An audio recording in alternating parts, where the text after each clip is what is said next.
Oh. China-funded seminar for Filipino social media influencers. Ex-PCO chief admits. Pero, ang tinanong dito, di ba, bakit ang naimbita lang, puro mga Duterte supporters ang lumalabas. Di ba? Ayan o.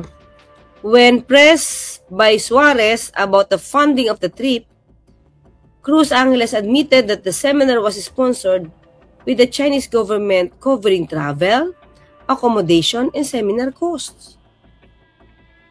Oh, in-admit niya, yes sir.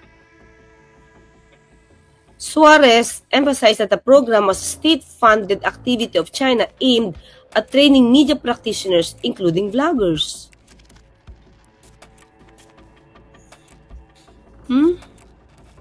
They introduced new techniques in social media such as short-form videos, how to take them, and other technical aspects. They also gave background on China.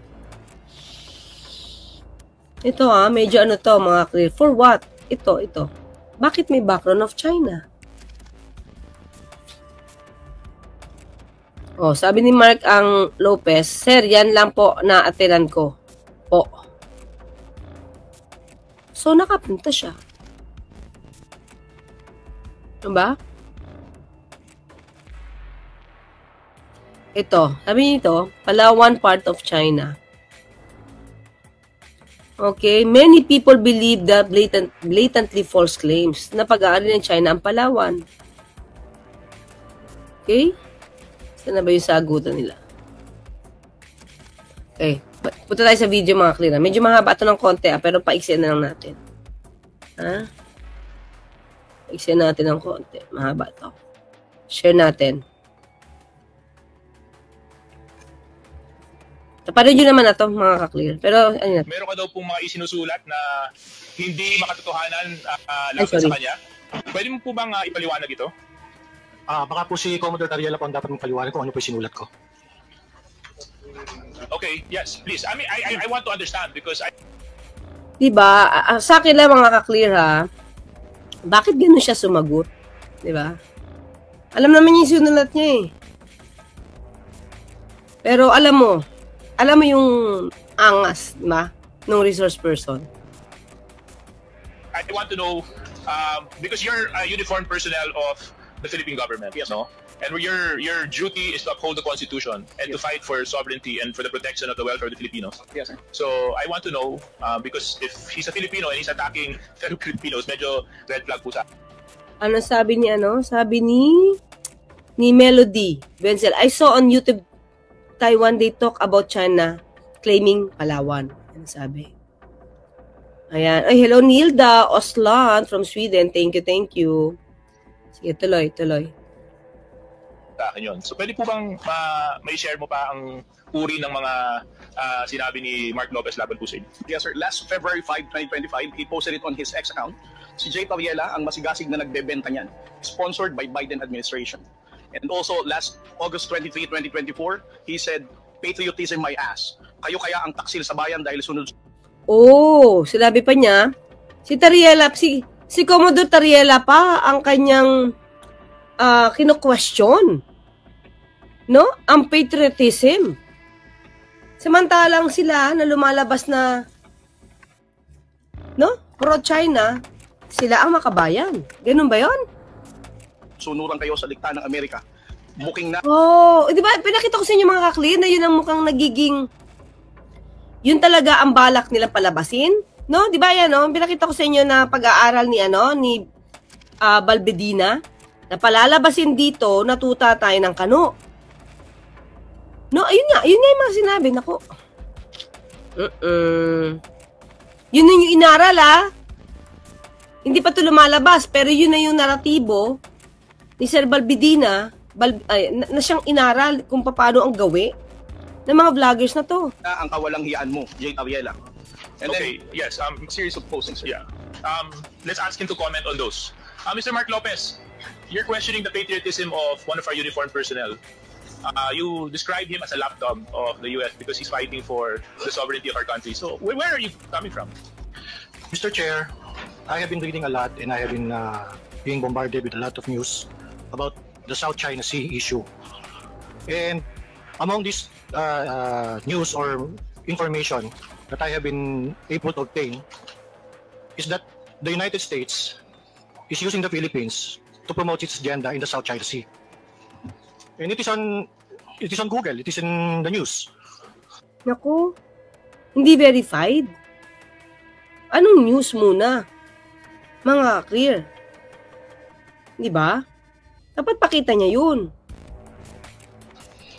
And Okay, the basis of Tapos because of that, sa Google, na-search niya, nag-patriotism my ass na ito laban kay Commodore Tariela. my assertion about Commodore Tariela is very striking because yung pong ginagamit niya mga terms regarding the South China Sea issue is very similar to the United States propaganda regarding the South China Sea issue. And it is also on record that Commodore Tariela has been to the United States, has been is very supportive of the assertive transparency that is being propagated by the United States in the South China Sea. okay, thank you very much, Mr. Mark Lopez. Ang hindi ko lang po, I'm trying to understand, no? You're saying that he is a lapdog just because he's fighting for what is rightfully ours? It's the same in the similar vein. In the similar, Kasi, yun din naman po ang sinisigaw ng mga mamamayang Pilipino, atin po yun. Yun din po yung sinisigaw ng mga mangingisda na nanggagaling sa Zambales na araw-araw kinakawawa na binabangga ng mga Chinese militia vessels. Yun din naman po yung nararamdaman ng milyon-milyong Pilipino na yun po talaga ay para sa Pilipinas at pag may may-ari ng Pilipino. At ngayon po nakakalungkot, kanina nung ini-interpolate ni Kong Rog, pati yata yung Palawan, sinakop na rin ng China sa kanilang bagong press release. No, ito po ba dahil sa nais to ng US? I don't think so. Mr. Chair, I think that's reckless. I'm not fighting for US interest when I'm fighting for what is Philippines, what is pro-Philippines, what is ours. I'm fighting for the Philippine interest only. Mr. Chair, pwede ko po matanong, ano po ba yung atin na inagaw? Ulit, Ano po yung sa atin na inagaw? ano po yung? Ano po yung ating territory na inagaw? O kinuha? Hindi niya alam, mga ka-clear. Hindi niya alam kung bakit ba nahihirapan yung mga fishermen natin ngayon. We're not talking of territory dito. Alam mo naman na maritime rights yung pinag-uusapan dito. Kaya nga Coast Guard eh. Diba? Gusto pa makipagdebate?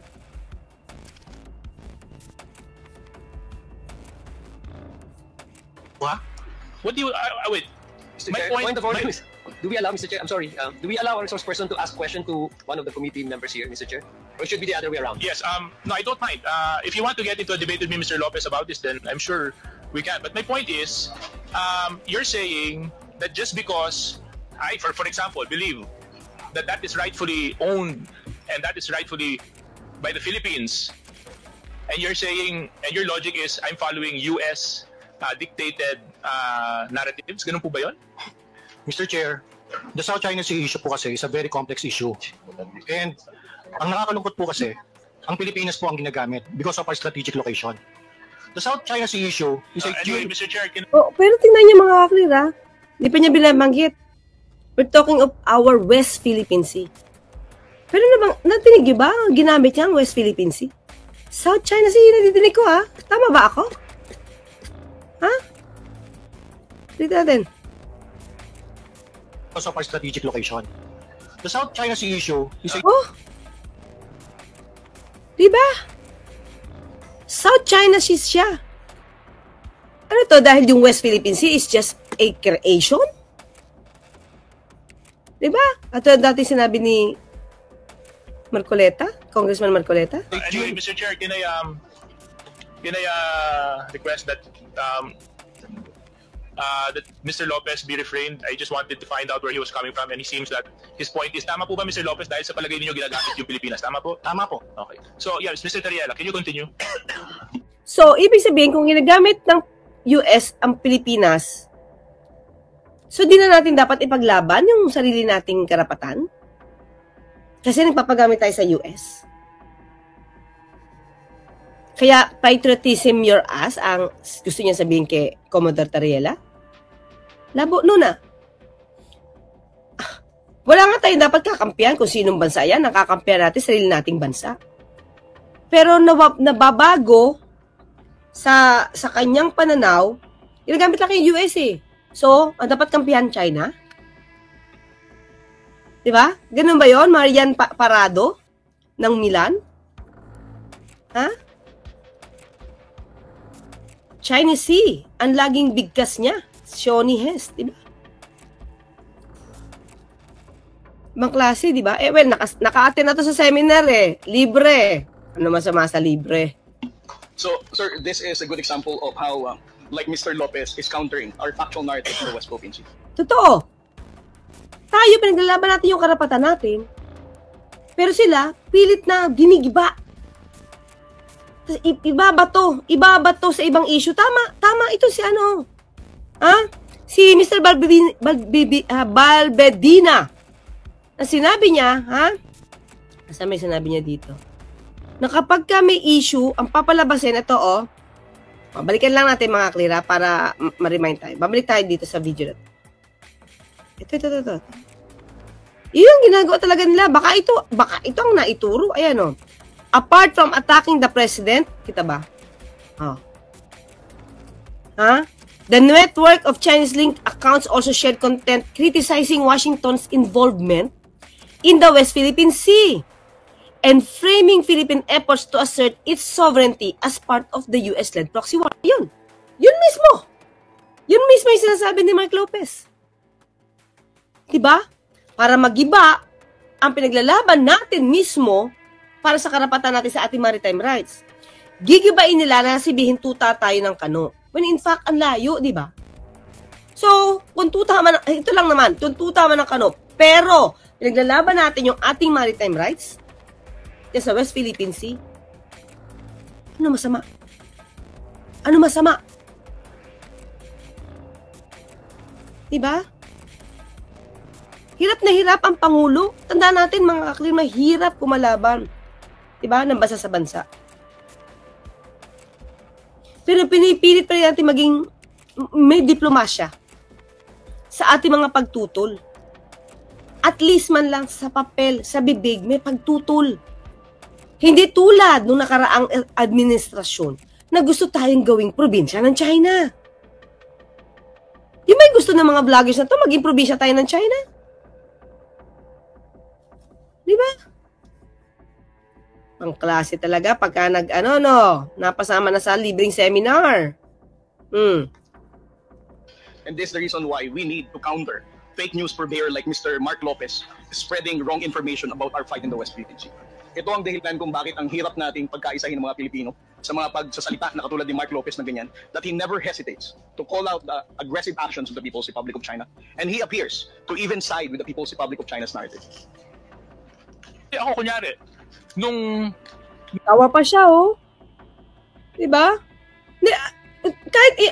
Kahit anong gawin mong pag-aanalisa, anong balak niya?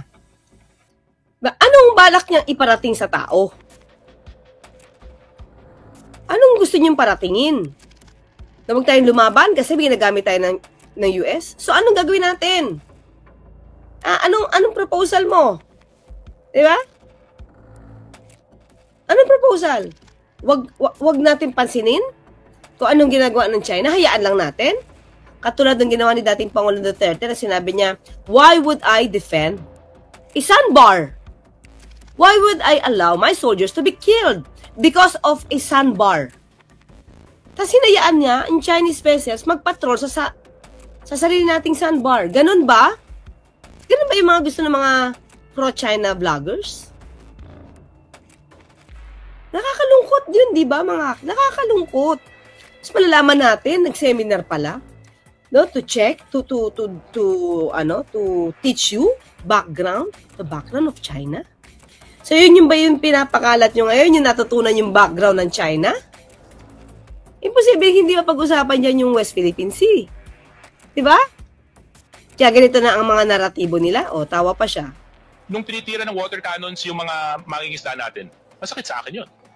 Pag binabangga yung mga Coast Guard vessels natin na madambuhalang Chinese vessels, masakit sa akin yun. Pag yung mga mangingisda natin Ay. na malilit ay hindi Mr. Chairman, That's what you said. Mr. Chairman, that's fake news. Yes, that is why. Pag yung mga mangingisda natin na malilit ay hindi Mr. Chairman, That's what you said. Mr. Chairman, that's fake news. Wait Yes, pa. that is why- Okay, mukhang naputol to Sorry hindi to. Ang sinabi niya dito, nagwa-water cannon din tayo. Naputol lang to Ulitin natin na mukhang naputol dito. Chairman, That's what you said. Mr. Chairman, masakit sa akin yun. Pag binabangga yung mga Coast Guard vessels natin na madambuhalang Chinese vessels, masakit sa akin yun. Pag yung mga mangingisda natin na malilit ay hindi Mr. Chairman, That's what you said. Mr. Chairman, that's fake news. Yes, that is why. Just a point of clarification. You mentioned earlier that ang Pilipinas nag-water cannon din sa China. May I know where did you get that information? Was it in the news? Mr. Chair, wala po ako sinabing nag-water cannon sa China. Hindi, sinabi nyo ngayon lang. Hindi, ang sinabi ko po nag-water cannon. Mr. Mark Lopez, i-review yung take. We are on the record. Kasasabi mo lang yun. At saka, did I hear it right? That he said na nag-water cannon din tayo sa China? Nag-water cannon lang. Nag-water cannon po tayo. Pero Mr. Chairman, pero Mr. Lopez, Opo, Mr. Chair, yes sir. nakinig ka po, please. Kasi po, the issue as of now is the West Philippine Sea, the problem with China. Now, nung minention D.S. Suarez about the water cannons, nagsalita ka na tayo din, nag-water cannon.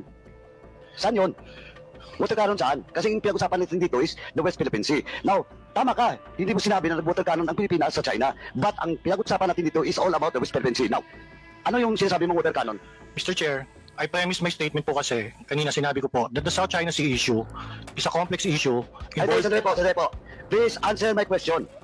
What do you mean that the Philippines is using water cannon? Kasi po yung water cannon is a facility. Opo, Huwag ka magpalusot. I warn you. You're under oath. ang water cannon Sagutin mo po.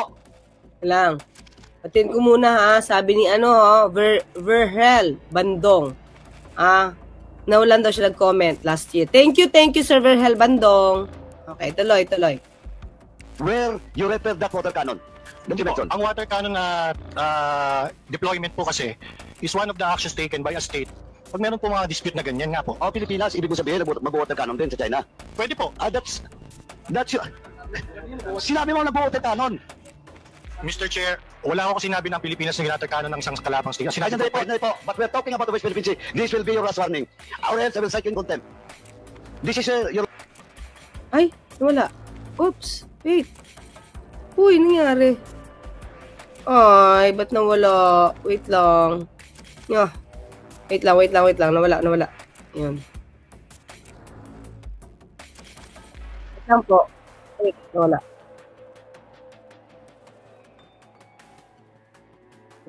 patriotism. Mr. Chair, wala ako sinabi ng Pilipinas na ginwater cannon ng isang kalabang state. Sinabi Sandali ko po. But we're talking about the West Philippine Sea. This will be your last warning.